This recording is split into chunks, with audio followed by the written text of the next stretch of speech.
దేవుడు మన పక్షమునుండగా మనకు విరోధి ఎవడు?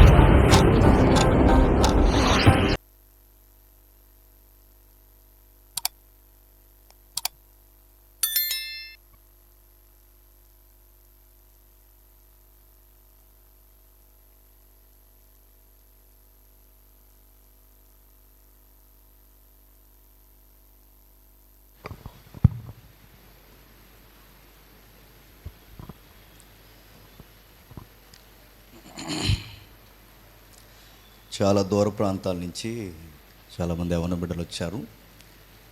మరి ఈ మొదటి తరగతి కనుక ఈ ఫస్ట్ యూత్ కాన్ఫరెన్స్లో కొంచెం అడ్జస్ట్ అవ్వండి. సుదీర్ఘమైన ప్రాంతాల నుంచి వచ్చిన వారందరికీ ఒకవేళ సరి అయినా మీరు ఉండడానికి వసతులు కల్పించలేనందుకు ఇది మొదటిగా ఈ ఫస్ట్ ఈవెంట్ కనుక మమ్మల్ని క్షమించండి. చాలామంది కింద నిలబడిపోయి ఉండిపోయారట, చాలామంది ఉన్నారట.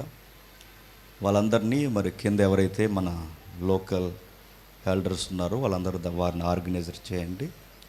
అలాగే ఫుడ్ విషయంలో కూడా ఎవరికి ఇబ్బంది ఏమీ లేదు. నెక్స్ట్ దూర ప్రాంతం నుంచి చాలామంది హైదరాబాద్ నుండి కూడా వచ్చారు ఇక్కడికి. అలాంటి దూర ప్రాంతం నుంచి వచ్చిన వారు ఎవరైనా వెళ్ళడానికి మీకు ఆలస్యం అనుకుంటే నైట్ ఇక్కడ ఉండండి. మీ అందరికీ మేము వసతులు చూస్తాం. ఇక ఏదేమైనా కొంచెం అడ్జస్ట్ అవ్వండి. వీలైతే నెక్స్ట్ మనం ఎవ్రీ మంత్ జరుగుద్ది. ఈ ప్రతి నెలలో ప్రత్యేకించి మనం యంగ్ స్టార్స్ని ఫోకస్ చేయడానికి ఈ ప్రత్యేకమైన కాన్ఫరెన్స్లు పెడుతున్నాం కనుక నెక్స్ట్ వీలైతే మనకి అన్ని విధాలుగా ఆర్థికంగా బర్డెన్ కాదు అనుకుంటే ఇక్కడే మనకు లోకల్లో ఒక మంచి కాన్ఫరెన్స్ హాల్ దొరుకుతాయి మన టౌన్లో.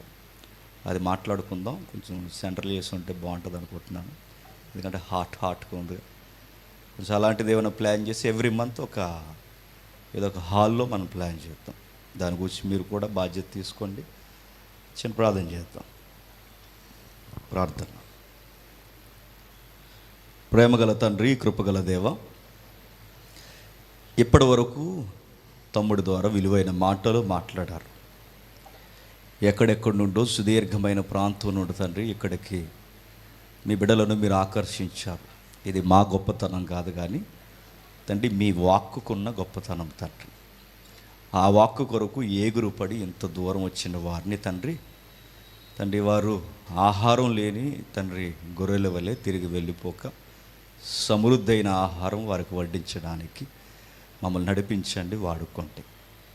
ఈ మొదటి యవనస్తుల సదస్సులో నేరుగా వారిని పొడవగలిగే మాటలు తండ్రి చెప్పడానికి తండ్రి వాక్య శక్తిని, జ్ఞానమును, నడిపింపును తండ్రి మీ దయను, మీ కృపను మాకు అనుగ్రహించండి తండ్రి. మా ఆలోచనలతో కాకుండా మీ పరిశుద్ధాత్మ సహాయంతో ప్రతి మాటను యవ్వన బిడ్డల్లోనికి తండ్రి చొప్పించడానికి మా అందరి వినికిడిలో ఈ ఆవరణంలో ఉంటారని కోరుతున్నాం. ప్రత్యక్షంగా పరోక్షంగా శబ్దాల ద్వారా ఎవరైతే వింటున్నారో వాళ్ళతో కూడా నేరుగా మీరు మాట్లాడండి తండ్రి. ఈ ప్రతికూలమైన పరిస్థితుల్లో తండ్రి అనుకూలతగా మరిన్ని వాక్యాలు మేము నేర్చుకోవడానికి ప్రతి క్షణం మమ్మల్ని నడిపిస్తున్నందుకు మీకు స్తుతులు స్తోత్రములు తెలియజేస్తూ అన్ని విధాలుగా అన్ని పరిస్థితులు మీకు అప్పగిస్తూ క్రీస్తు నామని ప్రార్థన సమర్పిస్తున్నాం తండ్రి. ఆమేన్. చాలా సంతోషం. మరలా చాలా కాలం తర్వాత యవనస్తుల సదస్సు కాకినాడ సంఘం ద్వారా జరగడం ఎంతైనా శ్రేయస్కరం. ఇక ఆలస్యం చేయకుండా ఇది యవనస్తుల సదస్సు గనక విస్తరించే ప్రసంగాలు కాకుండా మనకు ఎలా చెబితే ఈ ట్రెండ్ లాంగ్వేజ్లో మనకు అర్థం అవుతుందో ఆ విధముగానే త్వరితముగా పరిస్థితులను, వాక్యమును అర్థం చేసుకునే ప్రయత్నం చేద్దాం.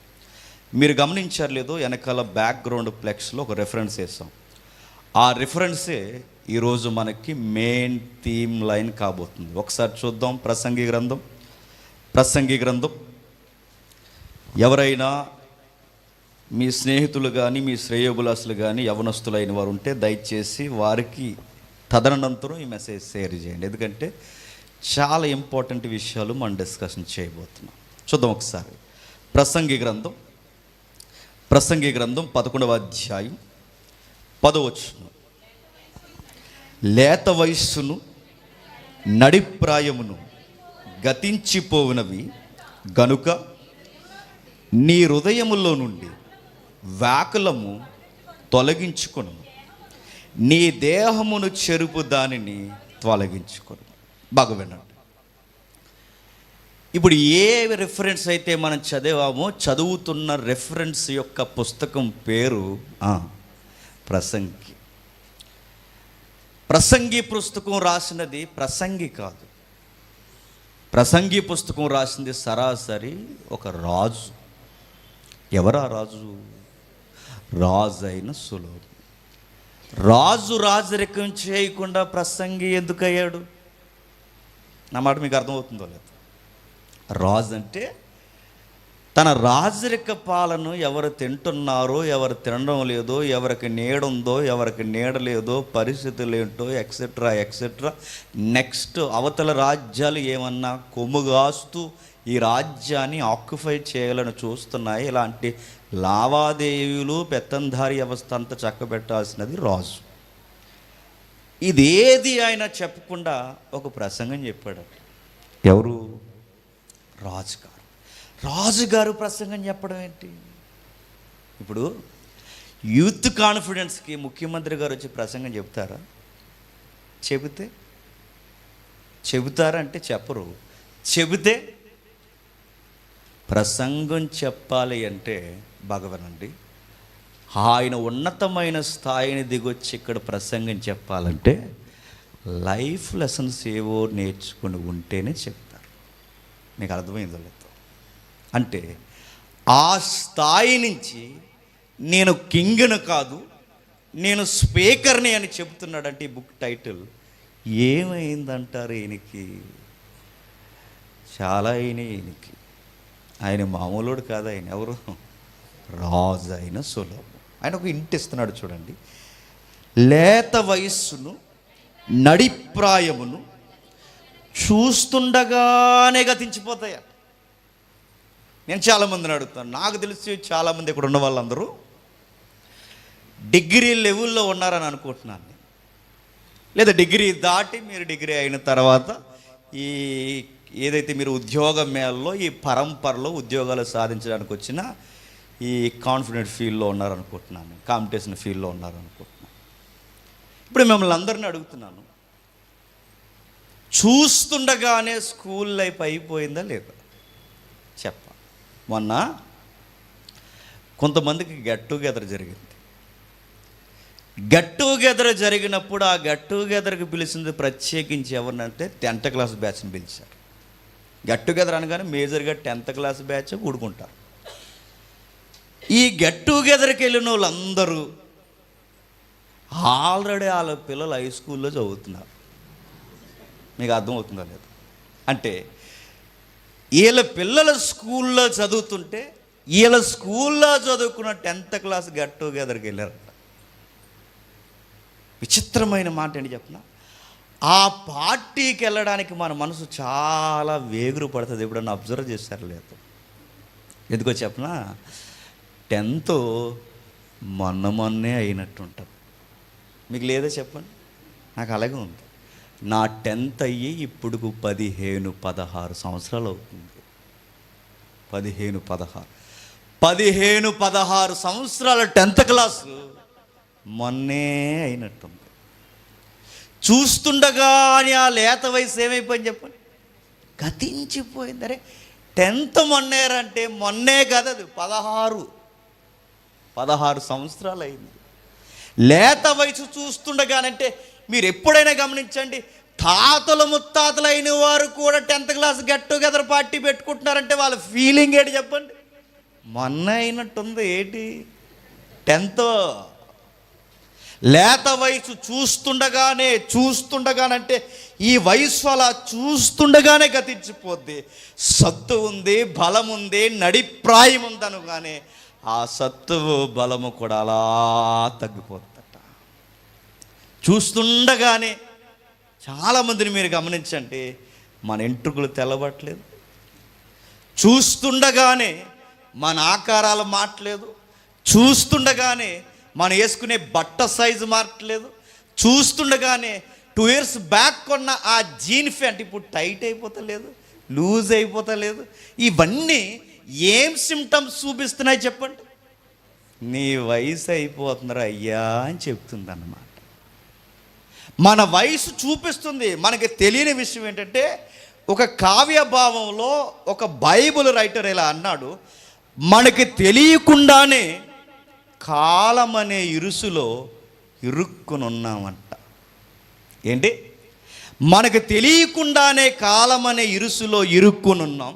అది చూస్తుండగానే గతించిపోతుంది, అది మాట్లాడుతుండగానే ఆవిరైపోతుంది, అది అమ్మయ్య అనుకునే లోపే జరగాల్సిన నష్టం జరిగిపోతుంది. లేత వయసు చూడండి, అంటే ఇప్పుడు మనం అనుకుంటాం ఈ ఏజ్లో ఎలా ఉంటుందో తెలుసా? ఈ టీనేజ్లో కానీ ఈ యంగ్ ఏజ్లో కానీ ఎలా ఉంటుందంటే, అన్నీ మన స్వాధీనంలో ఉన్నాయి అనుకుంటాం, కానీ ఒకటి మర్చిపోతాం, మనమే కాలము స్వాధీనంలో ఉన్నాం. మన స్వాధీనంలో అన్నీ ఉండడం కాదు, మన స్వాధీనంలో అన్నీ ఉండడం కాదు, మనమే కాలము స్వాధీనంలో ఉన్నాం. మనం అనుకున్న ఆ కాలము ఆగదుగాక ఆగదు. కానీ మనం అనుకుంటాం ఆ ఏజ్లో చాలా వ్యాకులాలు హృదయాల్లో పెట్టేసుకుంటామంట. వ్యాకులం అంటే ఏదో ఒక ఫీల్, ఆ ఫీల్తో తెగ నలిగిపోయి డిప్రెషన్లోకి వెళ్ళిపోరండి. మరి ఎందుకురా అలా అయిపోతున్నావంటే, కేవలం ఫోన్ కొనలేదని అలా అయిపోయాడు. మీకు అర్థమైందా? ఆ వయసు ఎలా ఉంటుందంటే ఏదో ఒకటి, ఇప్పుడు యూత్ మీటే కాదు, ఇది దేవుని సభ కాబట్టి, లేదా దేవుని యొక్క లేదా దేవుని యొక్క ఆత్మీయ సహవాసం కాబట్టి ప్రాబ్లం లేదు. ఇదే యవనస్తులు ఏదన్నా బయట ఏదైనా ఈవెంట్ జరుగుతున్నప్పుడు అక్కడికి వెళితే మన మూమెంట్స్ ఆ ఈవెంట్లు ఎలా ఉంటాయి చెప్పండి? సెపరేట్ ఇమేజ్ ఉండాలి మనకి, అందరూ మనల్ని గుర్తించాలి, మనకి ఆ ఫీల్ అలా ఉంటుంది. ఆ అందరూ మనల్ని గుర్తించాలంటే ఏదో ఒకటి చేస్తాం. ఏం చేస్తాం? అవసరమైతే ప్యాంట్ తిరగేసేస్తాం, అవసరమైతే సొక్కవు తిరగేసేస్తాం, గుండి ఒకటి పైకి ఎడతాం, బటన్ ఒకటి కిందకి దించి, ఎందుకంటే సెపరేట్ ఇమేజ్ నన్ను ఎవరో ఒకరు గుర్తించాలి. ఆ ఫీల్ అలా ఉంటుంది. ఆ సెపరేట్ ఇమేజ్ కొరకు చాలా సఫర్ అయిపోతామంట, లోపల పెట్టేసుకుంటాం. మొబైల్స్ కోసం ఫీల్ అయిపోయే వాళ్ళు ఉన్నారు, బైకుల కోసం ఫీల్ అయిపోయే వాళ్ళు ఉన్నారు, చివరికి లవర్ లేదని బెంగెట్టేసుకున్న వాళ్ళు ఉన్నారు. లేరు, ఒకడు ఫీల్ అవుతున్నాడు పార్కులో కూర్చుని, ఏరా అలా ఉన్నాడురా డల్లగంటే, అందరికీ జంటలు ఉన్నారా, నాకు లేరు. నేను అడుగుతున్నాను, ఒకవేళ ఉన్నారే అనుకోండి, ఉంటే ఆమె నువ్వు ఎంతకాలం ఉంటారు? చూస్తుండగానే ఆ వయసు అయిపోద్ది, చూస్తుండగానే యవనం అయిపోద్ది, చూస్తుండగానే ఆ మెరుపులు తగ్గిపోతే, చూస్తుండగానే ఒకరికి ఒకరు బర్డెన్ అయిపోతారు. గుర్తుపెట్టుకో. ఆ వయసులో మనం అనుకుంటే ఇది ఉంటే బాగుంది, అది ఉంటే ఎంతకాలం ఉంటుంది మనతో? అది ఏదైనా ఆ బ్రాకెట్లో మీరు ఏదైనా పెట్టండి, ఇది ఉంటే బాగుండని ఆ ఫీల్ చూపిస్తున్నావే, ఆ జిల్ అంటున్నావే, ఆ దిల్కి దడక అంటున్నావే, అవన్నీ ఏవైతే మాట్లాడుతున్నా ఈ దిల్ మాట్లాడుతుందిగా, ఆ హృదయంలోంచి మాట్లాడుతున్న ఆ మాటల్లో నువ్వు ఏది కోరుకుంటున్నావో అది ఎంతకాలం ఉంటుంది? చూస్తుండగానే గతించిపోతుంది, చూస్తుండగానే వెళ్ళిపోతుంది. ఎందుకంటే మనం అనుకుంటే ఆగనదే మన వయసు. మనం అనుకున్న ఆగదు, మనం చూస్తుండగానే. అప్పుడప్పుడు మీరు పాతకాలం ఫోటోలు ఏమన్నా తీసుకుంటే అప్పుడప్పుడు ఆల్బమ్ చూస్తుండడం మంచిది, ఆరోగ్యానికి మంచిది. చూడండి అప్పుడు ఎలా ఉండేవాడు, అప్పుడు నిక్కర్లు ఎలా వేసుకుంటావు, అప్పుడు ప్యాంట్లు ఎలా వేసుకున్నావు, అప్పుడు షెడ్డీలు ఎలా వేసుకుంటే దానివి, అప్పుడు అలాగా డ్రెస్ చేసుకున్నావు, సుడీదార్లు, ఇవన్నీ చూస్తుండండి అప్పుడప్పుడు. ఇవన్నీ ఎందుకు చూడాలంటే, ఇది మొన్నే తీసుకున్న ఫోటో అంటే అది మొన్నే, ఇది నిన్నే, ఇది ఈరోజే, రేపే అయిపోద్ది అంతా. చూస్తుండగానే అయిపోద్ది. అంటే మన జీవితం ఏది శాశ్వతంగా ఒక ఫీల్డ్లో బతకలేమంటే, ప్రసంగి గారు అంటున్నారు, బతకలేము. అలానే ఉంచండి. మళ్ళీ వద్దాం ఒక్కసారి 3వ అధ్యాయంకి రండి. 3వ అధ్యాయానికి 3వ అధ్యాయం 4వ వచనం చూడండి. 3వ అధ్యాయం 4వ వచనం,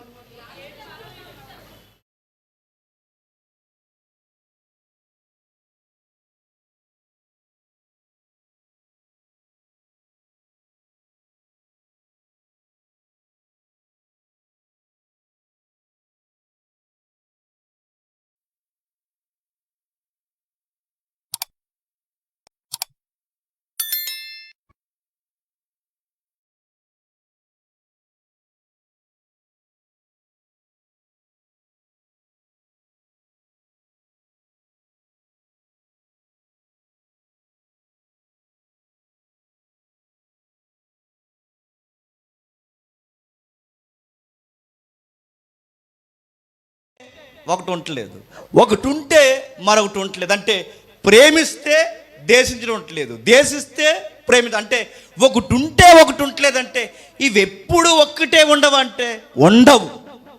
సమయంతో పాటు మన ఫీల్స్ కూడా ఏమవుతాయి చెప్పండి, మారిపోతాయి. చిన్నప్పుడు నిక్కర్లు వేసుకుని జేబులో గోళీలు వేసుకుని గొలిక్కేలు ఆడేవాళ్ళు. ఆ గోళీలాట కోసం ఎంత గొడవ పెట్టేసుకునేవాళ్ళండి. ఆ గోళీ నాదిరా, ఈ గోళీ నాదిరా, నొట్టున్నది నాదిరా అనేవాళ్ళు.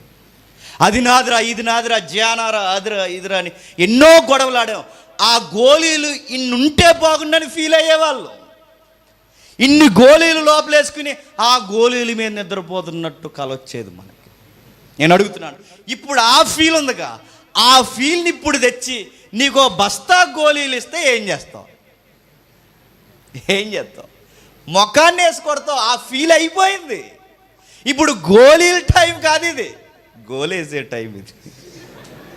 అది జాబ్ అయినా మ్యారేజ్ అయినా ఏదైనా ఇది గోళీల టైం కదంటే ఇప్పుడు అప్పుడున్న ఫీల్ అదే మనిషి, అదే జేమ్స్, అప్పుడున్నవాడు ఇప్పుడున్నాడు, అలాగే కాస్త పొడవయ్యాడు. మరి అప్పుడున్న ఫీలింగ్స్ ఇప్పుడు ఎందుకంటే అప్పుడు అయిపోయినాయి, ఇప్పుడు వేరే ఉన్నాయి. ఏది ఒకటి ఉండదు.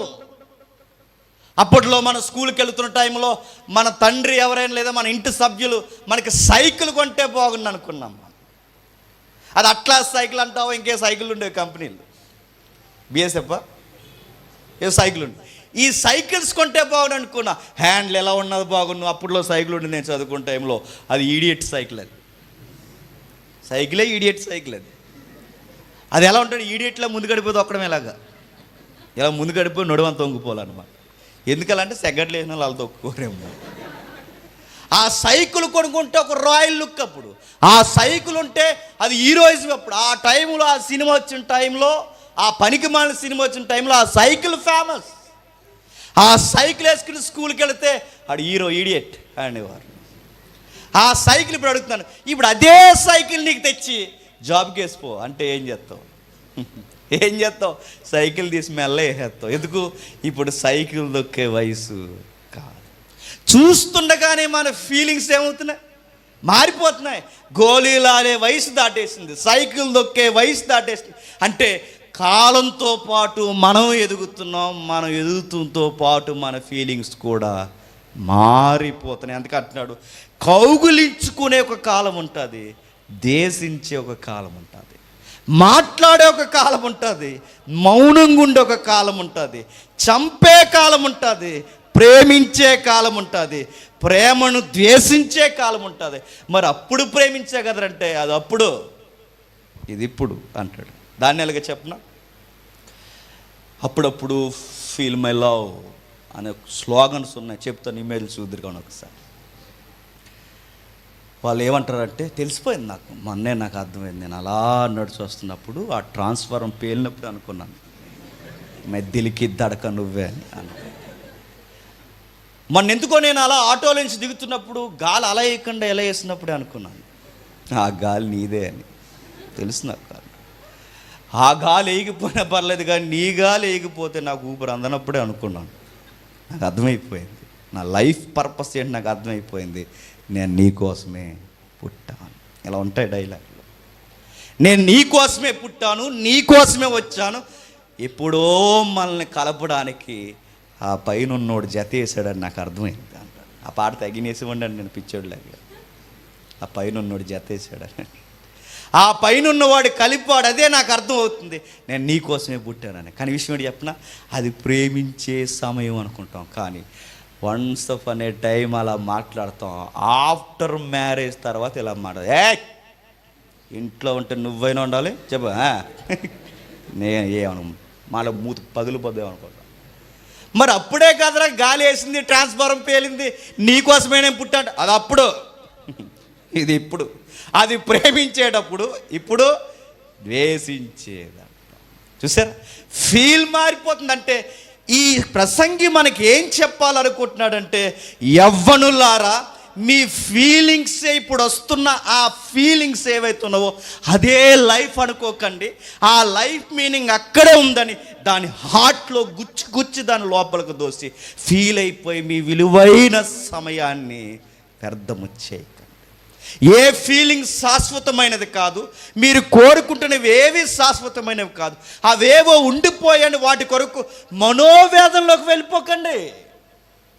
ఆ వస్తువు లేకపోతే చచ్చిపోతాను, ఈ బైక్ లేకపోతే చనిపోతాను, ఆమె లేకపోతే చనిపోతాను, అతడు లేకపోతే చనిపోతాను, నాకు ఎవరున్నా ఎవరు లేకపోయినా పర్లేదు, నీతోనే మా అమ్మా నాన్న కళ్ళు కప్పు కూడా వచ్చేస్తానంటే నేను చెప్తున్నాను, ఆ ఫీలింగ్ ఎంతో కాలం ఉండదు. గుర్తుపెట్టుకో, అది ఎంతో కాలం ఉండదు. ఆ ఫీల్ టైంలో ఇలా దాటిన వెంటనే ఆ రోజు తలెట్టుకుని కూర్చుంటావు, అయ్యో ఎంత పని చేశాను అని. ఆ రోజు ఆ ఫీలింగ్కి పెద్ద పెట్టేసి ఈరోజు ఎంత పని చేశాడు ఏడుస్తాం. ఆ రోజుకి అదే ప్రపంచం, ఆ రోజుకి అదే మాయ, ఆ రోజుకి అదే ఒక పెద్ద ఆహ్లాదకరమైన లోకం. కానీ కొంతకాలం తర్వాత ఫీల్ అలా అయిపోయిన వెంటనే నీకు అనిపిస్తుంది, ఛ ఆ రోజు ఎందుకు ఆ నిర్ణయం తీసుకున్నానా అని. అదే చెప్తున్నారు. ఆ అలవాట్లు, ఆ హృదయంలో ఉన్న ఆ వ్యాకులాలు సరాసరి పక్కనాలనో ఎదురింటి వారినో వారినో వీరినో పాడు చేయవు, నీ దేహాన్ని చెరిపేస్తాయి. అక్కడ రాస్తున్నాడు చూడండి, కంటిన్యూ. ఆ వ్యాకులము తొలగించుకొనుము, నీ దేహము చెరిపేస్తాయి. అవన్నీ నీ దేహాన్ని చెరిపేస్తాయి. నీ హృదయంలో ఏం పెట్టుకుంటున్నావు? హీరో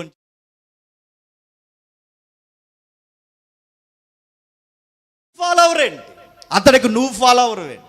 అలాంటి ఫీలింగ్స్ పెట్టుకోకు. ఆయనలాగా ఉండాలి, అలా ఉండాలని. ఇదే కాకినాడలో పిల్లగాడికి పనికి మాలిన యాడ్స్ అన్ని చూపిస్తే ఆ చిన్న లేత వయసులో ఉన్న పిల్లగాడు ఆ యాడ్లో ఉన్నట్టు ఫీల్ అయ్యాడు. అది థమ్సప్ యాడ్. అది అడిగేవాళ్ళు లేరండి, గవర్నమెంట్ అడగదు ఇలాంటివి ఏంటో. మరి ఆ యాడ్స్ ఇలా అడ్డగోలుగా యాడ్లు తీస్తున్నప్పుడు అడగరు. ఆ పనికి మాలిన థమ్సప్ యాడ్ తీస్తారు. ఆ థమ్సప్ ఎవడో తినంగా తాగడు ఏటో. మరి కొండ మీద దూకేస్తుంటారు, హెలికాప్టర్ మీద దూకేస్తుంటారు, ఆ బిల్డింగ్ మీద దూకేస్తారు, ఈ బిల్డింగ్ మీద అలా డ్రింక్ కొనుక్కుంటే అలా దూకేలా, లేదా అలా దూకితే కానీ ఆ థమ్సప్ అమ్మరా.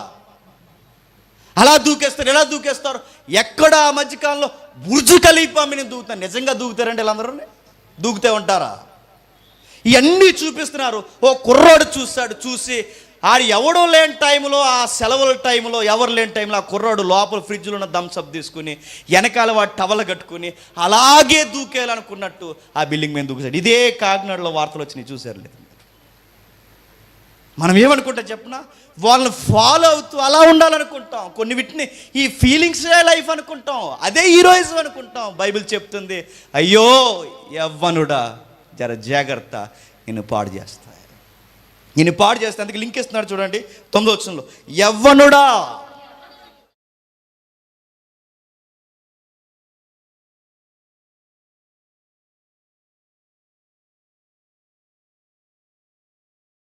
ఆల్రెడీ వాళ్ళకి వయసు అయిపోయింది, వారు మరణపు గుప్పిట్లో ఉన్నారు. ఇప్పుడు వాళ్ళకి కాదు చెప్పేది ప్రసంగం. ఎవరికి? యవ్వనుడా. వాళ్ళకి చెప్పినా ఇప్పుడు ఆ టైంని వెనక్కి తెచ్చుకోవడానికి వాళ్ళ చేతుల్లో టైం లేదు, వాళ్ళే టైం చేతుల్లో ఉన్నారు. ఇప్పుడు వాళ్ళు వెనక్కి రాలేరు. అందుకే ఇప్పుడు నేను చెప్పేది సీనియర్స్ కాదు, ఇప్పుడు నేను చెప్పేది యంగ్స్టార్స్ అంటున్నాడు ఆయన. ఆయనే వయసు అయిపోయిన పెద్ద ఆయన, వయసు అయిపోయింది ఆయనకి. ఆయన ఏం లింక్ పెడుతున్నాడు చూడండి, యవ్వనుడా నీ యవ్వన కాలమందు సంతోషపడము.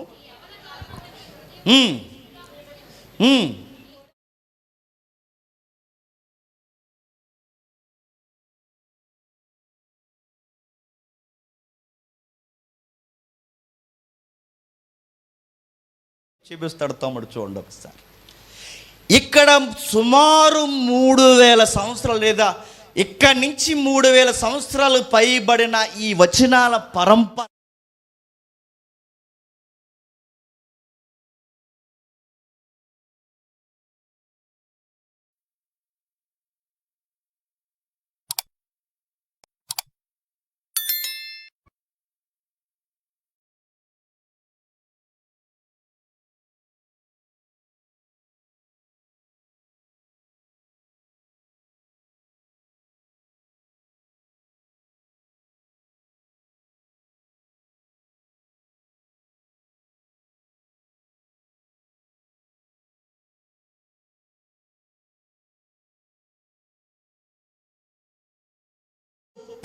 చూపించి ఒక రైటర్ లేదా ఒక దర్శకుడు ఉన్నాడు, అతడు పేరు నేను చెప్పొచ్చే లేదు, అతడు సాంగ్స్లు ఇవన్నీ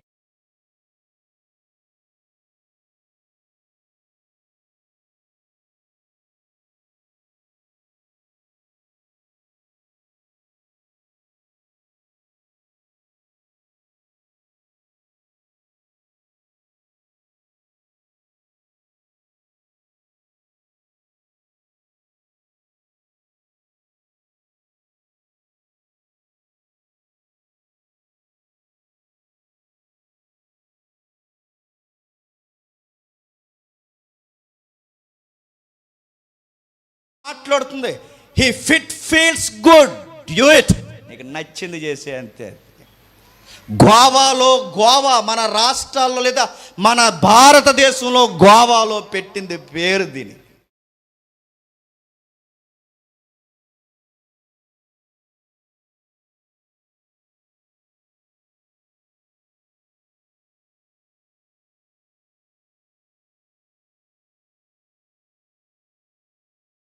ఉన్నాయి కనుక నీకు ఏది నచ్చితే అది చేసే, అది శ్లోకం.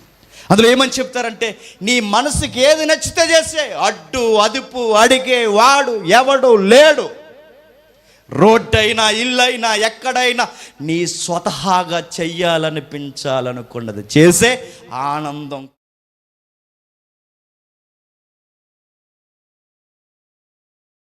హిజం సొసైటీ నడుస్తుంది. ఈ కల్చర్లో ప్రపంచం మునిగి తేలుతుంది వేగముగా. అందులో ఏముంటుంది చెప్పిన వాళ్ళకి ఒక ఫీలింగ్ ఉంటుంది, మనసుకు నచ్చింది చేయాలి, కోరిక వచ్చింది చేయాలి, వాళ్ళకి నచ్చింది చేయాలి, కోరుకున్నట్టు చేయాలని వాళ్ళు అనుకుంటారు. ఆ కల్చర్లో పెద్ద పెద్ద వాళ్ళు 1960 అంటే 90sలో వచ్చింది. ఆ 1960లోనే ఈ కల్చర్ స్టార్ట్ అయింది. ఆ కల్చర్ మీద సినిమాలు తీస్తే తెగాడేస్తున్నాయి. అదే కల్చర్. ఇలాగ ఒక ఆవిడ వెళ్ళింది. ఆవిడ వెళ్ళిన తర్వాత ఈ కల్చర్లో ఇరుక్కుంది. నా మాటలు మీకు అర్థమవుతున్నాయిగా. ఆ ఇమేజెస్ చూడండి ఎలా ఉంటాయి. ఒకసారి మళ్ళీ చూపిస్తాముడు, మళ్ళీ చూపించు ఒకసారి. ఆ ఇమేజెస్ చూడండి. ఆ ఇమేజెస్లో మీరు గమనిస్తే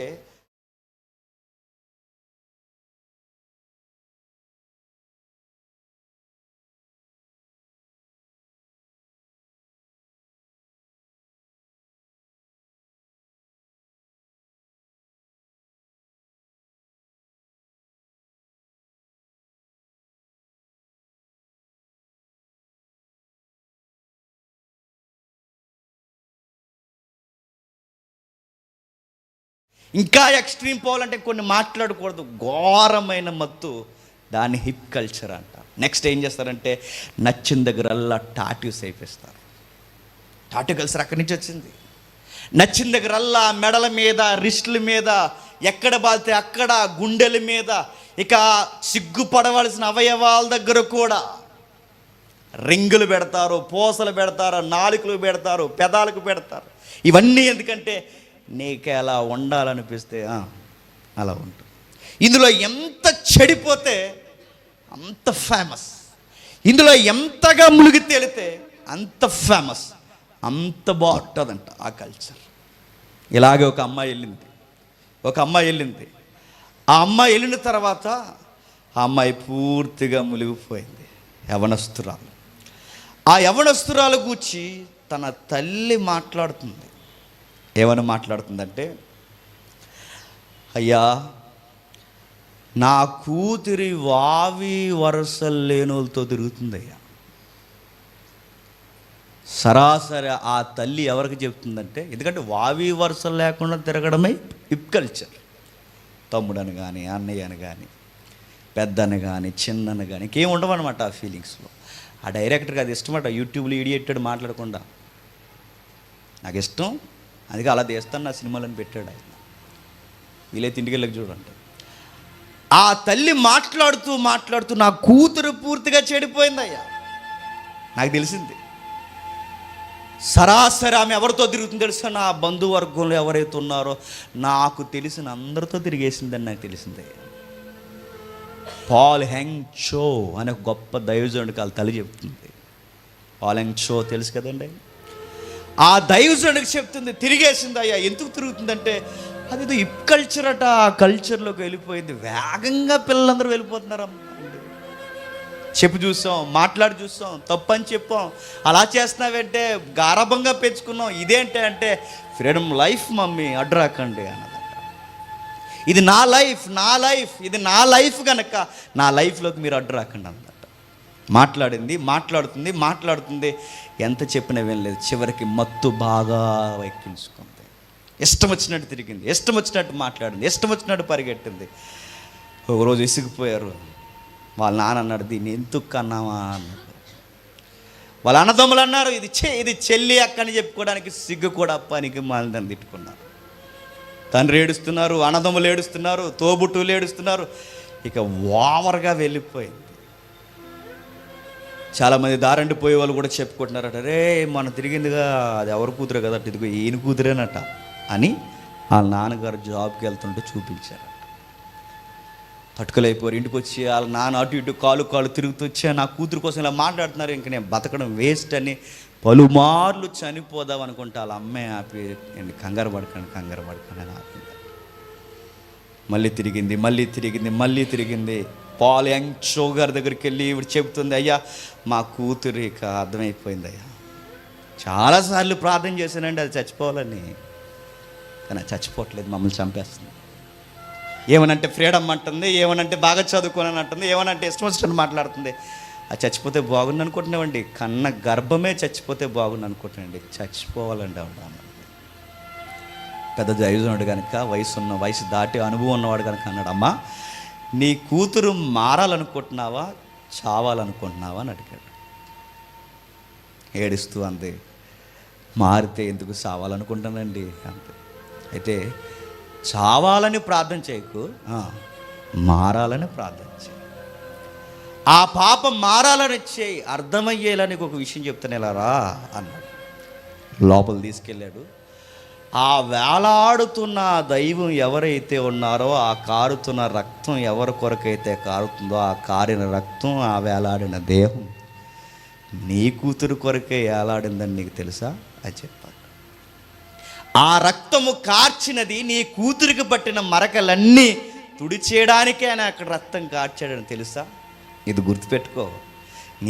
నాలాటి డాగులైన వారి కొరకు ఆయన అక్కడ చనిపోయాడు. మన డాగులన్నీ కడిగే పరిశుద్ధుడు ఆయన దగ్గరికి వెళ్ళి నీ కూతురు చచ్చిపోవాలని కాదు, మారాలని ప్రార్థించి అలాగే చేసింది పెద్ద ఆయన మాట. అయ్యో నన్ను క్షమించు తండ్రి, అది చనిపోవాలని నేను కోరుకున్నాను, కాదు తను మారాలి. తను మారితే మేము చూడాలని ఒకరోజు వేగముగా ప్రార్థన చేస్తుంది. నెలలు గడిచిపోయాయి.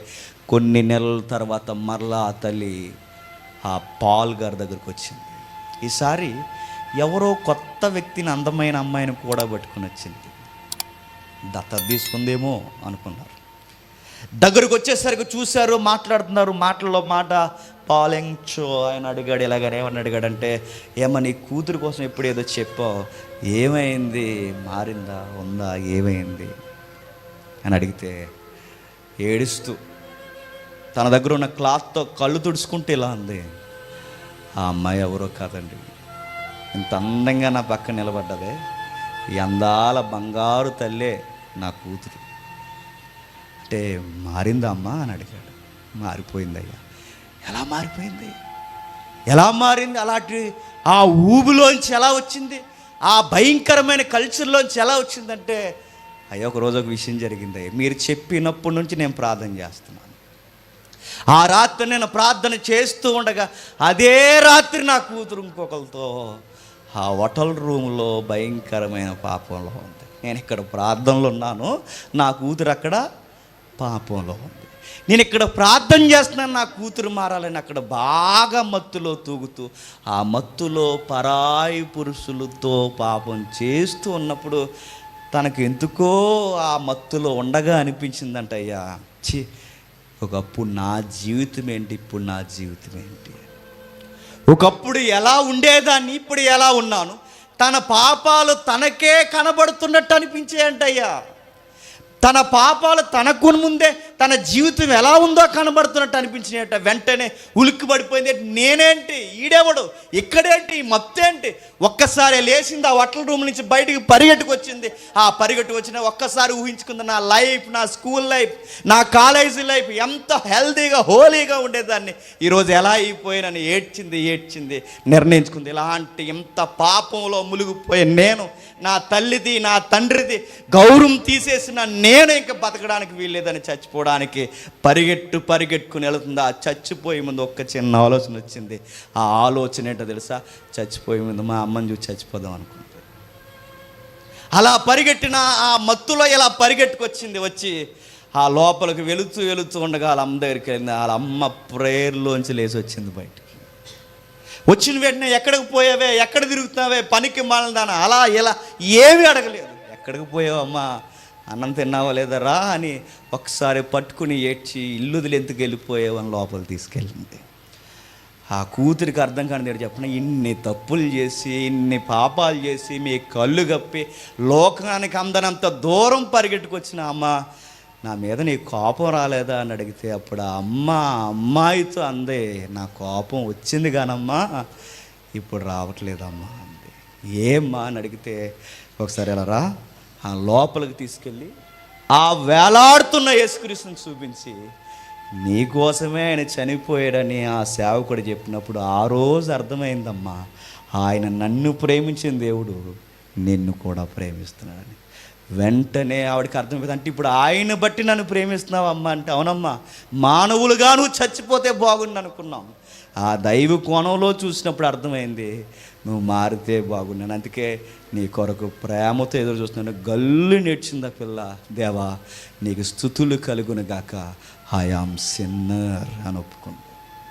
నేను పాపిని అని ఒప్పుకుంటున్నాను. ఈరోజే నా పాపపు జీవితాన్ని పూర్తిగా విడిచి నీ లోకంలోనికి నేను వచ్చేస్తున్నాను ప్రభు అని హిప్పీ కల్చర్లో నుంచి క్రిస్టియన్ కల్చర్లోకి వచ్చింది. ఆ పాపం తీసుకుని వెళ్ళి యంగ్ జాన్ పాల్ గారు ఎదుటి నిలబడింది. ఆ నిలబడిన ఆమెకి ఇప్పుడు ఆమెకి చెప్తుంది, ఇదిగా ఇలా మారిందండి నా కూతురు అంటే. ఇప్పుడు ప్రస్తుత కాలంలో అమ్మాయికి ఆ తర్వాత మారిన తర్వాత ఒక మంచి యువకుడిని ఇచ్చి పెళ్లి చేశారు. హోదా ఉంది, పేరుంది, మంచి అబ్బాయి, దైవికమైన అబ్బాయి. ఆ అబ్బాయిని ఇచ్చి పెళ్లి చేశారు. బంతుల్లాంటి 2 కొడుకుల్ని కన్నారు, పిల్లల్ని కన్నారు. ఆ పిల్లలు వీరు కలిసి ఇప్పుడు ఆ మినిస్ట్రీకి కీలకమైన వ్యక్తులుగా పనిచేస్తున్నారు. మీకు అర్థమైందా? అంటే హిప్ కల్చర్ అనేది ఎక్కడో సొసైటీగా చూస్తున్నాం, కానీ ఆ సొసైటీలో మనం లేకపోవచ్చేమో, కానీ మన యాటిట్యూడ్ అంతా అలాగే ఉంది కదండి, లేదండి? మనం ఆ సమాజంలో కలవకపోవచ్చు, అక్కడ గుట్కాలు అక్కడికి వెళ్ళి తాకపోవచ్చు, అక్కడికి వెళ్ళి పాపాలు చేయకపోవచ్చు, అక్కడికి వెళ్ళి మత్తులో తోకపోవచ్చు, కానీ ఇక్కడున్నా, ఇంట్లో ఉన్నా, కాలేజీలో ఉన్నా, బయట ఉన్నా, ఉద్యోగాల్లో ఉన్నా సేమ్ అక్కడ లేం, కానీ అదే కల్చర్ యాటిట్యూడ్ మనలో లేదా చెప్పండి? ఉంది. అదే చెప్తున్నాడు చూడండి. అక్కడ స్లోగన్ ఏం చెప్తారంటే, నీకేది నచ్చితే అది చేయి, నీకేది అనిపిస్తుంది చేయి, నీ ఫీలింగ్స్ మంచివి, నీకు చెయ్యాలనిపించేసే అని హిప్ కల్చర్ చెప్తే, ఈ సొసైటీకి కల్చర్ ఎలా ఉండాలో అనుభవం ఎరిగిన పెద్ద ఆయన చెప్తున్నాడు, ఏది పడితే అది చేయకు, జాగ్రత్త అన్నాడు. ఏది పడితే చేయకు. ముఖ్యముగా యవ్వనుడా, నీ యవ్వన కాలం మందు నీకు సంతోషంగా ఉండాలనిపిస్తుందా, ఉండు. నీ యవ్వన కాలం హృదయమును సంతుష్టిగా ఉంచాలనుకుంటున్నా, ఉంచు. నీ కోరిక యొక్క ఇష్టము చొప్పున, నీ దృష్టి యొక్క ఇష్టము చొప్పున ప్రవర్తించాలని హిప్ కల్చర్ నీకు నచ్చుతుందా, ఉంచు. కానీ కండిషన్స్ అప్లై అవుతాయి అన్నాడు. దాని వెనకాలే బాగా గుర్తుపెట్టుకో, నీకు నచ్చిన గాడి తిరుగుతావో, దుష్టి యొక్క ఇష్టము చొప్పున వెళ్తావో, ఎలా వెళ్తావో వెళ్ళు. అది స్త్రీ అయినా పురుషుడైనా, యంగేజ్లో టీనేజ్లో ఉన్న ఎవరికైనా గ్రంథం చెప్తుంది, నీకెక్కడికి వెళ్ళాలనుకుంటా వెళ్ళు, కానీ దేవుడు నిన్ను జడ్జిమెంట్ చేయబోతున్నాడట. దేవుడు నీకు తీర్పు తీర్చబోతున్నాడు. ఆ తీర్పు ఎలా ఉంటుందో జ్ఞాపకం ఉంచుకుని వెళ్ళే ముందు ఈ షరతులు జ్ఞాపకం చేసుకో. కళ్ళున్నాయి కదని నచ్చిందల్లా చూడకు, హృదయం కోరుతుంది కదని నచ్చిన కాడికల్లా పరిగెట్టుకో, యవ్వనం ఉంది కదని ఇష్టం వచ్చినట్టు పరిగెట్టుకో. అవి ఎక్కువ కాలం ఉండవు. ఇప్పుడు నీ వయసు ఉందని నేను 3 కాదు 4 కాదు 6 బీర్లు తాగుతుంటావు, తాగు. కానీ ఆ వయసు ఒక రోజు అయిపోద్ది. ఆ రోజు తాగలేవు, నీ ఆరోగ్యం పోద్ది. ఆ రోజు నువ్వు అనుకుంటావు ఎందుకు తాగానరా అని. నీకు ఇచ్చలవిడి ఆ హిప్ కల్చర్లో నీకు విచ్చలవిడి శృంగారం చేయాలనిపిస్తుంది, చేయి. కానీ గుర్తుపెట్టుకో, దాని వెనకాలే వ్యాధులు నిన్ను తరుముకొస్తాయని మర్చిపోకు. నీ దేహాన్ని చరిమేస్తాయి. ఎంతమంది ఎంతమంది యువతున్నారు తెలుసా? చెప్పలేక సిగ్గుపడి ఎంతోమంది యవనస్తులు ఈ కాకినాడ గవర్నమెంట్ హాస్పిటల్ వెనక్కి మాస్కులు కట్టుకుని, ముసుగులు కట్టుకుని, కచ్చీపులు కట్టుకుని, క్యాప్స్ పెట్టుకుని HIV మందులు తీసుకోవడానికి వస్తారంటే నమ్మగలరా? పేర్లు కూడా చెప్పుకుని అక్కడ బోర్డు ఎట్టుంటారు, ఆ బోర్డు మీద ఇదిగో మీ వివరాలు ఎవరికి చెప్పం, గౌప్యముగా ఉంచుతాం. ఎందుకు ఇలా అయ్యారు? కారణం ఒక్కటే, ఆ హిప్ కల్చర్ అక్కర్లేం కానీ మన సొసైటీలోకి తెచ్చాం. నచ్చిందల్లా చేయడం, నచ్చిందల్లా తాగడం, నచ్చినట్టు పరిగెట్టడం, నచ్చినట్టు తిరగడం. నచ్చిందల్లా తిరిగితే ఆయుస్సుకు మంచిది అనుకుంటున్నావా? నచ్చినట్టు ఎగిరితే మంచిది అనుకుంటున్నా? నీ దేహానికి అస్సలు మంచిది కాదు. తాగినా మంచిది కాదు, తిరిగినా మంచిది కాదు, ఎగిరినా మంచిది కాదు. అందుకే నీకు ఏమేమి చేయాలనిపిస్తావు అన్నీ చేయి. కానీ గుర్తుపెట్టుకో, వీటన్నిటిని బట్టి దేవుడు జడ్జి చేస్తాడు. గుర్తుపెట్టుకో. ఇది ఎవరు చెప్తున్నారు తెలుసా? సరాసరి ప్రసంగి చెప్తున్నాడు. ఎందుకు ప్రసంగి చెప్తున్నాడు? ప్రసంగి గ్రంథం ఎలాంటి టైంలో రాశాడో తెలుసా? ముగిస్తాను. ఎలాంటి టైంలో రాశాడు తెలుసా? అన్ని గాయాలు పాలైపోయిన తర్వాత రాశాడు. నిజమండి, ఏడుపు వస్తుందండి ఆ పుస్తకం యొక్క బ్యాక్గ్రౌండ్ తెలుసుకుంటే. వయసు అయిపోయింది ఆయనకి. వయసు అయిపోయిన తర్వాత రాశాడు ఆ పుస్తకం. ఆయన వయసు గతించిపోయిన తర్వాత రాశాడు ఆ పుస్తకం. ఆయన పుస్తకాన్ని రాయడానికి ముఖ్యమైన కారణం ఏంటో తెలుసా? ఆయన జీవితంలో మూలుగులు మిగిలాయట. ప్రసంగి గ్రంథంలో రిపీట్గా కనిపించే వర్డ్ ఏంటి చెప్పండి? వ్యర్థము వ్యర్థము వ్యర్థము వ్యర్థం. అడుగుతున్నాను, వ్యర్థము అన్న మాటే పదే ఎవరంటారు చెప్పండి? అనిన మాటే పదే ఎవరంటారండి? హృదయం కుళ్ళిపోయి ఏడుస్తున్న వారైనా అంటారు, జీవితంలో ఓడిపోయిన వారైనా అంటారు, జీవితంలో నలిగిపోయిన వారు అంటారు. అంటే వయసు అయిపోయిన వాళ్ళు అంటారు. ఎప్పుడైనా వాళ్ళ దగ్గరికి వెళ్ళారా? అన్న మాటే అని, అనిన మాటే అని, చెప్పిన మాటే చెప్పి ఎందుకని 4 సార్లు చెప్తున్నారంటే అంత పెద్ద గాయాలు తగిలే వాళ్ళకి. అందుకే వాళ్ళు మరిచిపోలేరు. చెప్పిందే చెప్పి ప్రతిసారి రిపీటెడ్గా పదం అంటారు. రిపీటెడ్గా ఎందుకు ఆ పదం అంటారు? జీవితంలో అన్నీ చూశారు, అన్నిటి వెనకాల ఒక ఆన్సర్ దొరికింది వాళ్ళకి. వేస్ట్ అని తెలిసింది వాళ్ళకి. ఆ పెద్ద ఆయన కూడా అలాగే రాశాడు. ఆయనకి వయసు ఉన్నప్పుడు పరిగెట్టాడు ఎవరు? సొలొమోను గారు. అందం ఉంది, జ్ఞానం ఉంది, రాజరికం ఉంది, అధికారం ఉంది, కూర్చున్న సింహాసనంలో బలం ఉంది, అన్నీ ఉన్నాయి. నచ్చిందల్లా చేసేసాడు. ఎలా చేశాడు తెలుసా? ఒక్కసారి వెనక్కి రండి. మొదటి రాజుల గ్రంథం 10వ అధ్యాయం 1వ వచనం చూడండి ఒకసారి. అవి మీద ఒకసారి చూపిస్తాం, ముగించుకుంటాం. మొదటి రాజుల గ్రంథం 10వ అధ్యాయం 1వ వచనం చూడండి. శాబా దేశపు రాణి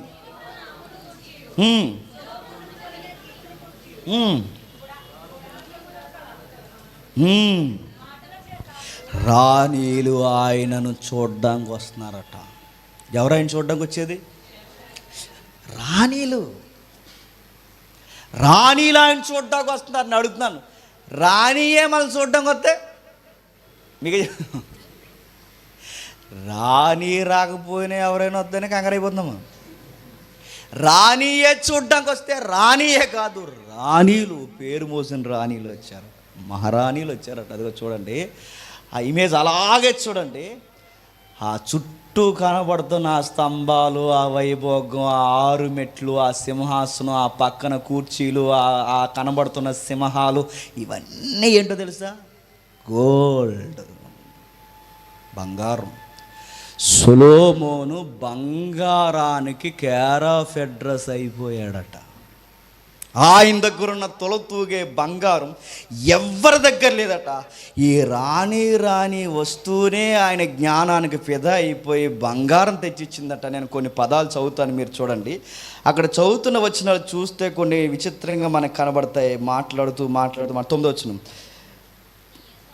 10వ వచనం, మరియు ఆమె రాజునకు 245 మణుగుల బంగారం, బహు విస్తారమైన గంధవర్గములు, రత్నములు ఇచ్చెను.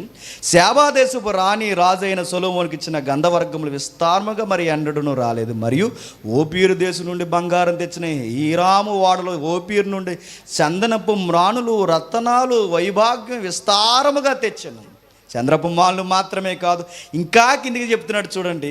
ఆయన కిందికి చెబుతూ, మ్రాణుల చేత రాజు యెహోవా మందిరముకు, రాజనగరునకు, స్తంభాలకు, గాయకులకు, చితార్లకు, స్వరమండలానికి ఇంకా ఎన్నో చెబుతూ చంద్రపు మాలు చేత చేయించి సొలొమోను తన ప్రభావమునకు తగినట్టుగా శాబాదేశపు రాణికి కూడా రిటర్న్ గిఫ్ట్ ఇచ్చినట్ట. వెళ్ళేటప్పుడు జాతకి వెళ్ళిపోయాను.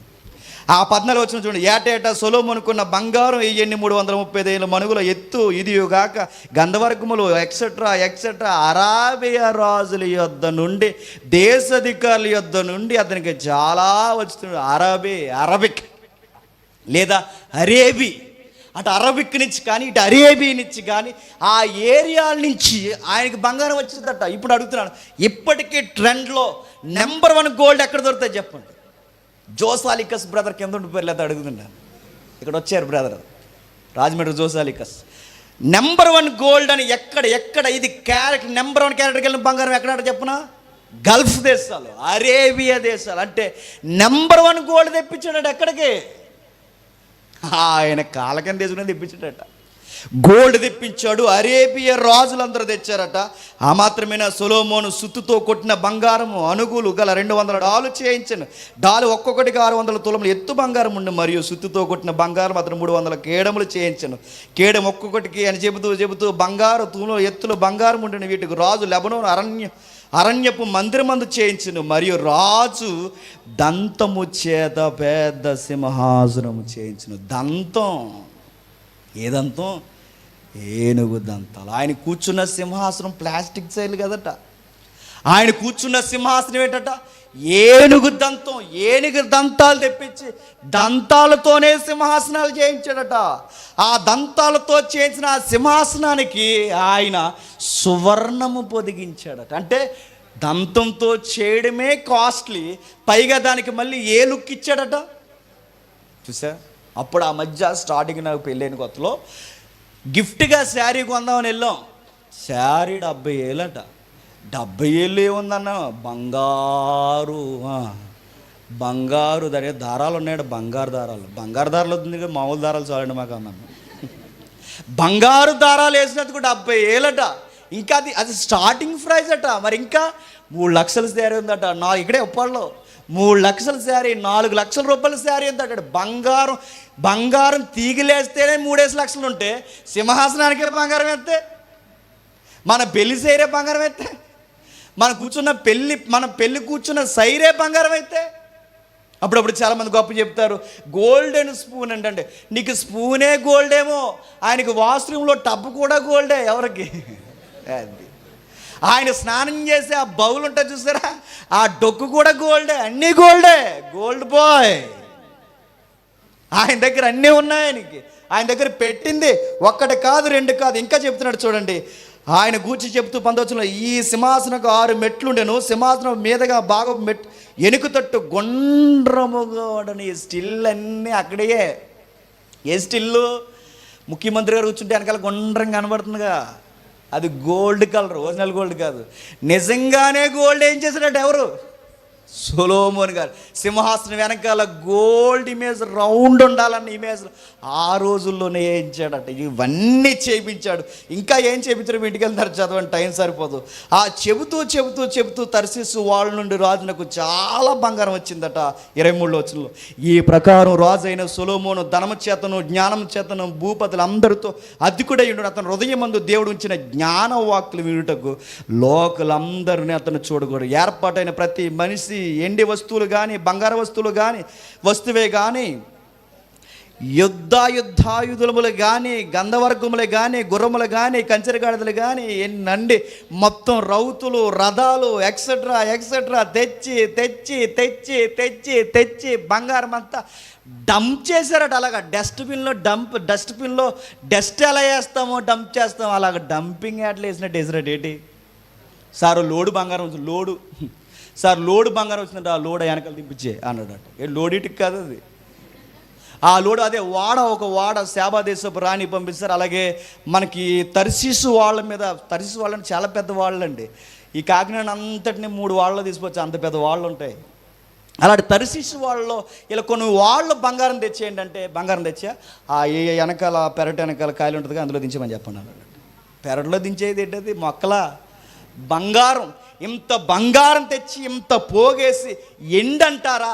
ఇక ఎండుకి ఆ రోజుల్లో లెక్కే లేదట. ఆ రోజుల్లో ఎండుకి గిరాకీ ఎక్కువ. ఎండు ఇష్టం వచ్చినట్టు వాడేశారట. మనకు పిల్లలు పుడితే మురిసిపోతాం, ఎండు మొలతాడు చేయించి, మొలతాడికే మురిసిపోతే ఆయనకు అన్ని తోళ్ళు ఎండే. ఎవరికి? ఆయనకి ఏదైనా ఎండే, బంగారమే, అన్నీ చేయించాడు. మజా ఉండాలని ఓ పని చేశాడండి. చూడండి 11వ అధ్యాయం 2వ మాటలో నేను చదువుతున్నాను చూడండి. 11వ అధ్యాయం 1వ వచనంలో 2వ మాట నేను చదువుతున్నాను చూడండి. యెహోవా ఇశ్రాయేలుకి సెలవిచ్చిండు, అయితే రాజైన సొలొమోను ఫరో యొక్క కుమార్తెనే కాక జనులలో ఇంకా అనేక మంది పరాయి స్త్రీలను మోహించాను. నేను మాట్లాడుతున్నాను చెప్పండి. చాలామంది స్త్రీలను చేసుకుంటాయి అంటే అయిపోయినగా, ప్రత్యేకించి ఎవరు కూతురట? ఎవరు కూతురు? ఫరో కూతురు అని ఎందుకు అడ్రస్ ఇస్తున్నాడు? ఇలాగైతే మీకు అర్థం, ఒక ఎగ్జాంపుల్ చెప్తాను. నెక్స్ట్ సంబంధం నీకు ట్రంప్ గారు అమ్మాయి అంటే ఎలా ఉంటుంది? జాబ్ బైడెన్ గారు అమ్మాయి నీకు సంబంధం పడుతుందంటే ఎలా ఉంటుంది? ఎలా ఉంటుంది? ఇంకా కాంపిటేటివ్ ఫీల్డ్ లేదు, ఏ ఫీల్డ్ లేదు, మనకి ఒకటే ఫీల్డ్, గో టు అమెరికా.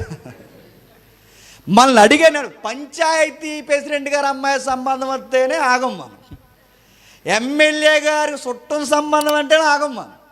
అలాంటి దీనికి వచ్చింది ఎమ్మెల్యే గారు, పంచాయతీ గారు కాదు, సరాసరి ఆ రోజులు అమెరికా లాంటి ఐగుప్తి అమ్మాయి వచ్చిందట. ఐగుప్తి రాజు కూతురు, ఆవిడ కూతురు అయితే నెక్స్ట్ ఆవిడ మాత్రమే కాక చాలామంది స్త్రీలను, అనేక మందిని మోహించాడట. అతడు కామతురత గలవాడై వారిని అలా ఉంచాడట. అలా ఉంచిన వాళ్ళు ఎవరు? అలా ఉంచిన వాళ్ళు అలాంటోలే, అలా ఉండండి అన్నాడట. నెక్స్ట్ ఇంకో అధ్యాయం ఇచ్చాడు, చూద్దాం చూడండి. అతనికి 700 మంది రాజకుమార్తెలను భార్యలుండెను, 300 మంది అనఫిషియల్గా ఉన్నారట. రికార్డెడ్గా ఉన్నది ఎంతమంది అట? 700 అట. రికార్డ్ ఎలుపులో ఉన్నది ఎంతమంది అట? 300 అట. మరి ఆ వెయిటింగ్లో ఉన్నది ఎవరు? వాళ్ళు వెయిటింగ్లో ఉన్న వాళ్ళు అన్నాడట. మీకు అర్థమైంది? అంటే ఫరో కుమార్తె కాదు, వెయిటింగ్లో ఉన్న వాళ్ళే కాదు, భార్యలే కాదు, ఉపపత్తులే కాదు, అతని స్త్రీలో అసలు ఆ అంచె ఎలా ఉంటుందో ఆయన అన్నీ ఎరుగొచ్చాడట. ఆ కామపు అంచె ఎలా ఉంటుందో చూసి వచ్చాడట. అంటే ఆయనకి అన్నీ చూశాడు.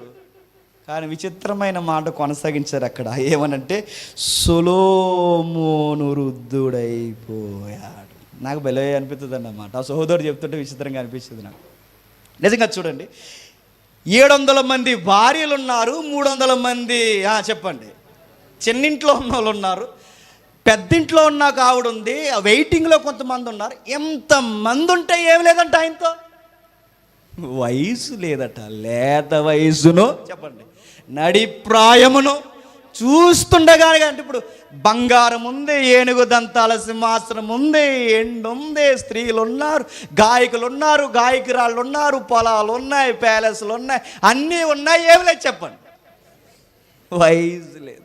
దొగ్గుతున్నాడట. ఎవరు? 700 మంది 300 మంది ఆయన వైపు చూస్తుంటే ఇప్పుడు అన్నీ ఉన్నాయి, ఆయనతో కాలం ఉండనన్నది, వయసు ఉండనంది. అందుకే ఆయన ఎక్స్పీరియన్స్తోనే ఆ మాట రాశాడు. ఇదిగో ఇలాగే ఉన్నప్పుడు నేను చాలా పరిగెట్టాను, చూస్తుండగానే వయసు అయిపోయింది. ఇప్పుడు నా వయసు అయిపోయిన తర్వాత నాకు మిగిలినవి ఏమన్నా ఉన్నాయంటే మూలుగులు.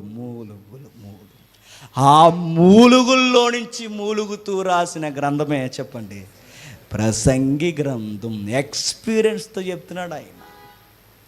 మూలుగుతూ చెప్పాడు. అదేంటండి, ఎందుకు మూలుగుతాడంటే ఎందుకు మూలగో. ఇప్పుడు నేను అడుగుతున్నాను, ఓ 100 ఎకరాలు నీ కాకినాడలో ఉందనుకో, 100 ఎకరాలు కాకినాడలో ఉన్న తర్వాత 100 ఉంది అనుకున్నప్పుడు నీకు వయసు అయిపోతే ఏం చేస్తావు? నువ్వు చచ్చిపోతున్నావన్న బాధ కన్నా చెప్పు, 100 ఎకరాలు ఏమైపోతాయన్న బాధ ఎక్కువైపోతుంది. మూలుగు. మీకు అర్థమైందా? మనం ఏదైతే తెచ్చుకుంటామో అదే మూలుగు. ఇప్పుడు 100 ఎకరాలు ఉన్నాయి, ఇప్పుడు నువ్వు చచ్చిపోతే అది ఏమైపోతుందని బాధ. నీకు టన్నుల బంగారం లేదు, కానీ కనీసం ఒక 1/2 కేజీ కేజీ బంగారం ఉంటే నువ్వు చనిపోతావు ఇక వారం రోజులు అన్నప్పుడు నీ మనసు ఎక్కడ తిరుగుతుంది చెప్పు? కేజీ బంగారం లలిత జ్యువెలరీ తిరుగుతారు. ఆయన కూడా చెప్తాడు, డబ్బులు ఎవరికే రావు ఎవరికని.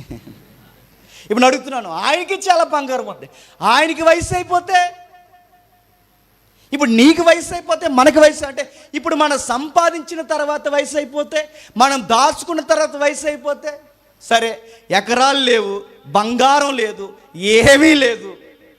ఇప్పుడు ఒక విషయం అడుగుతున్నాను, ఏమీ లేనోడు కూడా చనిపోతున్నప్పుడు ఏడుస్తాడా అడ్డ చెప్పండి? ఏడుస్తాడు. దేనికోసం ఏడుస్తాడండి? దేనికోసం ఏడుస్తాడు చెప్పండి? ఇప్పుడు ఏమీ లేదండి, బంగారం లేవు, ఎకరాలు లేవు, ఏమీ లేవు, ఇంకో 2 రోజుల్లో చచ్చిపోతావు అని చెప్పారు డాక్టర్. దేనికోసం ఏడుస్తాం? మనసు ఉంటే ఒక విషయం ఏడుస్తాం. ఏం చెప్పనా?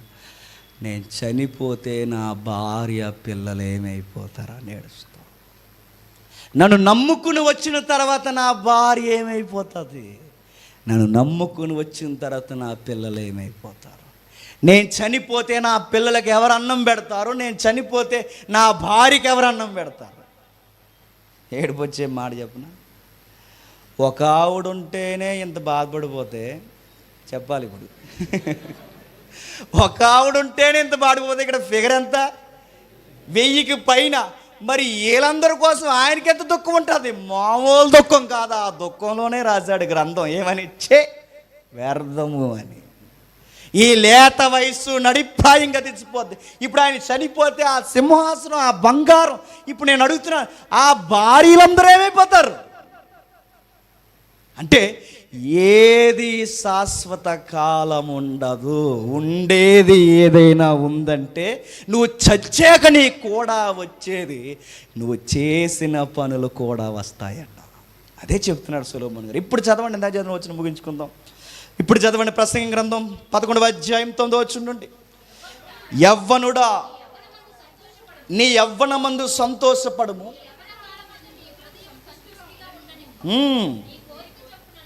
నీ కోరిక చొప్పునను నీ దృష్టి యొక్క ఇష్టము చొప్పునను ప్రవర్తించు.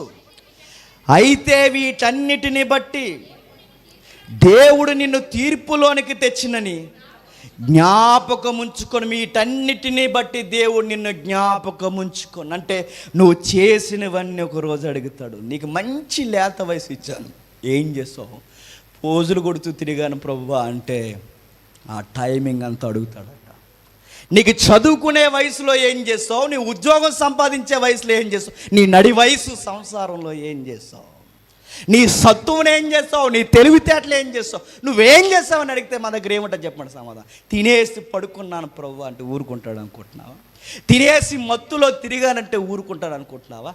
టైం పాస్ అలా చేస్తూ ఆ మొబైల్ పట్టుకునే చచ్చానంటే ఊరుకుంటాడు అనుకుంటున్నావా?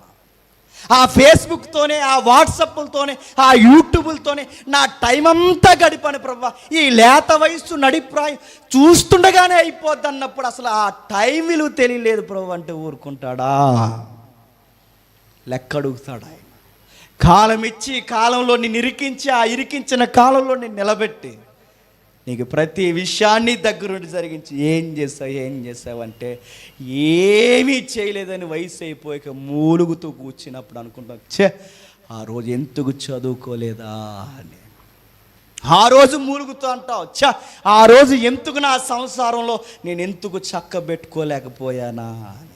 ఆ రోజు అనుకుంటావు, నా జీవితాన్ని ఎందుకు మెరుగ్గా దిద్దలేకపోయాను. వీటన్నిటికీ కారణం నాకు ఒక విషయం అర్థమైంది, నా దేవుడిచ్చిన విలువైన జీవితం నేను తెలుసుకోలేకపోయాను. అంటే ఇప్పుడు ఆ భయంకరమైన కల్చర్ నుంచి, ఈ ప్రభావం నుంచి, ఆ విలువైన సమయాన్ని మనం గుర్తించాలి అంటే ఈ ప్రసంగి ఎక్స్పీరియన్స్తో చెప్పిన మాట. చివరి అధ్యాయానికి వచ్చేయండి, 13వ వచనం చదవండి.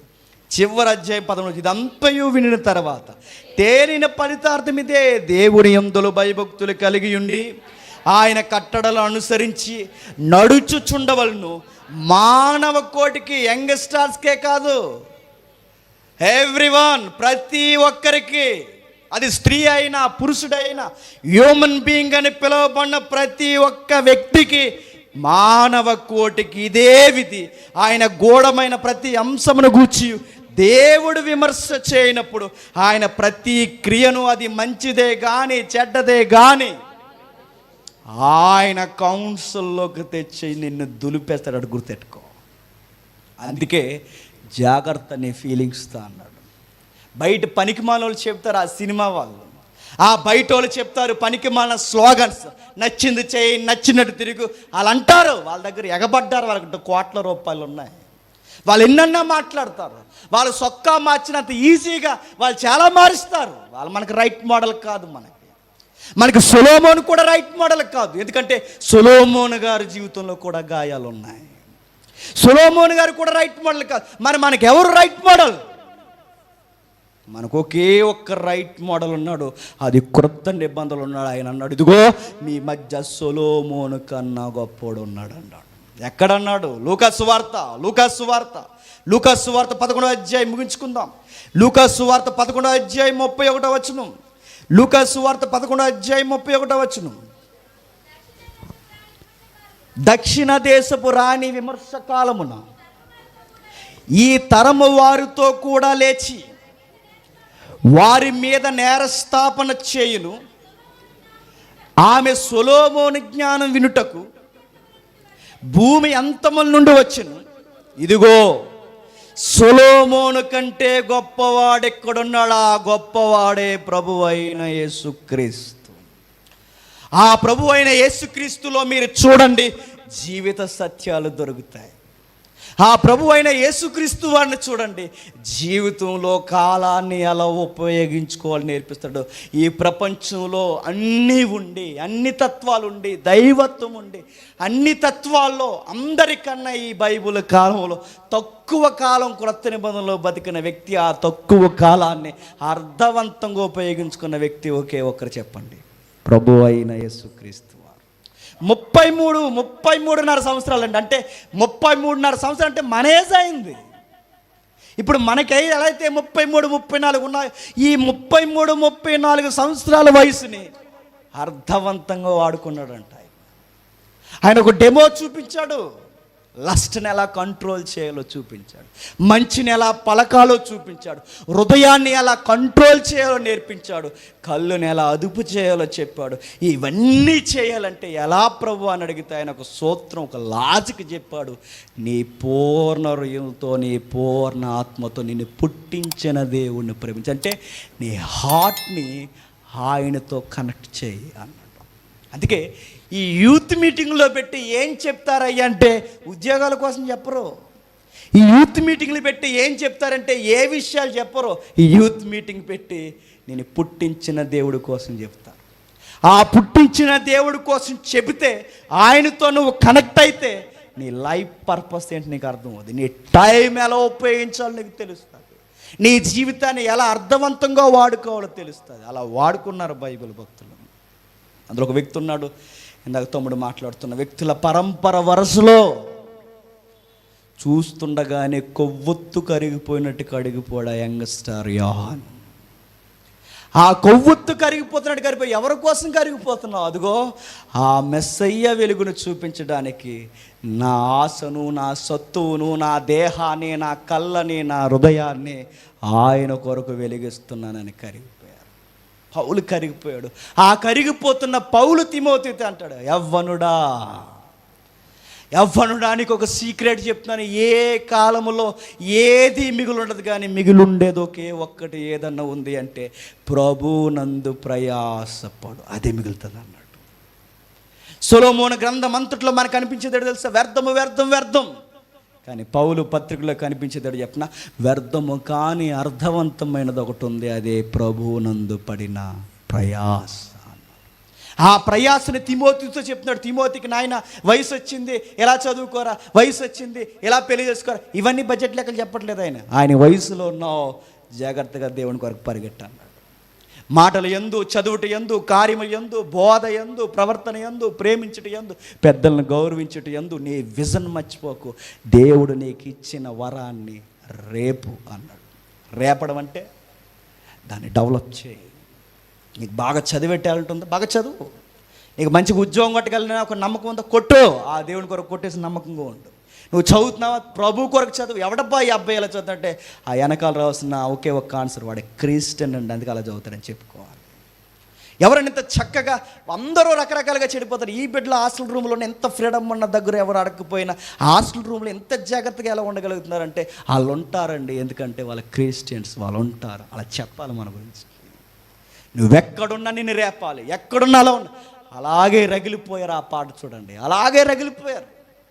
ఆ రగిలిపోయిన వారు దేవుని కొరకు తాగుతైపోయారు. యూత్ కాన్ఫరెన్స్లో మనం నేర్చుకోవాల్సింది ఏంటి చెప్పిన, ఆల్రెడీ మనకు ముందు ఒక పెద్ద ఆయన చూడాల్సినవన్నీ చూసి వచ్చేసాడు. ఎవరు చెప్పండి? చూసి వచ్చిన తర్వాత ఇప్పుడు నేను రాజుని కాదు, నేను ప్రసంగికుడిని అన్నాడు. ప్రసంగికుడు ఎందుకు అయ్యావంటే అనుభవాల్లో ప్రసంగికుని అయిపోయి. నేను వెళ్ళొచ్చిన రూట్కి మీరెవ్వరు వెళ్ళకండి, టైం వేస్ట్ అయిపోతాను. మరి ఏం చేయాలి ఒకసారి చూడండి. ఏం చేయాలో, మత్తి ఏం చేశాడో, ఆ వ్యభిచార స్త్రీ ఏం చేసిందో, ఆంధ్రి ఏం చేశాడో, పౌలు ఏం చేశాడో ఒక్కసారి చూడండి. చూసి ప్రార్థన చేసుకుని భోజనం చేసి ఇంటికి వెళ్దాం. ప్రార్థన. ప్రేమగల తండ్రి, కృపగల దేవ, ఈ మొదటి తండ్రి యవనస్తుల సదస్సును విలువైన సదస్సుగా మీరు నడిపించినందుకు మీకు స్తుతులు, స్తోత్రములు తండ్రి. మీ దయలో, మీ కృపలో తండ్రి చక్కటి మాటలు మొదటి వర్తమానంలోనూ రెండవ వర్తమానంలో మాతో మాట్లాడారు. ఎంతమంది యవనస్తులు తండ్రి వీళ్ళు వచ్చారు. వీరి సమయాన్ని, వీరి నమ్మకాన్ని మేము వమ్ము చేయలేదని నమ్ముతున్నాం దేవా. తండ్రి వినిన మాటలు తండ్రి ఎవరు నిర్లక్ష్యంగా ఉండక వారి జీవితాన్ని తండ్రి ప్రతి సమయము విలువైన తండ్రి. ఆ సమయంలో పనికి మాలిన వ్యాకులాలన్నీ హృదయంలో పెట్టుకుని తండ్రి వాటి కొరకు మనోవేదన గురైపోయి తండ్రి విలువైన సమయాన్ని వ్యర్థం చేసుకోవడం అమాయకత్వం తండ్రి. వారి జీవితాల్ని మీరు తడుతున్నారు, పిలుస్తున్నారు తండ్రి. ఈరోజు వరకు ఒకవేళ తండ్రి జీవితానికి గాయాలు మరకలై ఉండిపోతే ఈరోజు మేము వస్తున్నాం దేవా. మమ్మల్ని కడుగుతారని మీరు మాటిచ్చారు, మమ్మల్ని నిలబెడతానని మాటిచ్చారు తండ్రి. మమ్మల్ని పిలుస్తున్నారు. ఎన్ని తండ్రి మచ్చలు మరకలు ఉన్నా ఉద్దాడే తండ్రి ప్రేమను మీరు పిలుస్తున్నారు తండ్రి. ఆ ప్రేమను బట్టి మీకు స్తుతులు, స్తోత్రములు. యవన బిడ్డలందరినీ ఆదరించండి. చదువుకునే పిల్లలు ఉన్నారు, వివాహం కావలసిన వారు ఉన్నారు తండ్రి, ఉద్యోగాలు చేస్తున్న పిల్లలు ఉన్నారు, ఎక్కడెక్కడో దూర ప్రాంతాల నుంచి వచ్చిన వారు ఉన్నారు తండ్రి. ఈ హృదయంలో తండ్రి ఈ వర్తమానాన్ని వారి గుండెల్లో దాచుకొని తండ్రి ఆ విధముగా తండ్రి వారు జీవించినాడు. వారు చదివినా, ఉద్యోగం చేసినా, ఏం చేసినా తండ్రి వారిని మీరు వర్ధిల్లింపజేస్తారు.